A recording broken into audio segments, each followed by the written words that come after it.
మిథున్ రెడ్డి గారు 23వ తేదీ యూఎస్ వెళ్తూ ఉన్నారు. అంతర్జాతీయ ఐక్యరాజ్య సమితి సమావేశానికి. అందులో భారతదేశం తరపున 16 మంది వెళ్తూ ఉంటే, బీజేపీ కాదు మిథున్ రెడ్డి గారు. అయినా కూడా మనము చెప్పిన విధంగా అక్టోబర్ నుంచి మిథున్ రెడ్డి గారి టైం 10 రెట్లు పేరు ప్రతిష్టలు పెరుగుతాయని చెప్పాం. అరెస్ట్ అయ్యారు, బయటే రాదన్నారు చాలామంది. సిట్ అరెస్ట్ చేస్తే 6 నెలలు, ఈడీ అరెస్ట్ చేస్తే 1 ఇయర్ బయట రానే రారన్నారు. బయటొచ్చారు. అక్టోబర్ నుంచి మారుతుందని మరీ చెప్పాం. ఎన్నో వీడియోస్ చేసాం. మారింది. పేరు 10 రెట్లు పెరిగింది.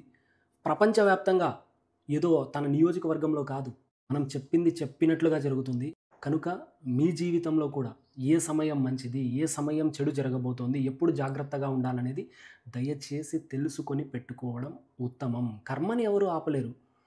ఏం జరిగితే జరగని అని అనుకుంటూ ఉన్నారంటే కర్మ అనుభవించాలి. కాబట్టి ఆ విధమైన థాట్స్ వస్తాయి. ఇక్కడ మంచి టైం ఉంది, ఇక్కడ మనం ఇలా ప్రవర్తించాలి, ఇక్కడ చెడు టైం ఉంది, కాస్త తగ్గి ఉండాలి. కర్మ అనుభవించాల్సిన అవసరం ఉండదప్పుడు.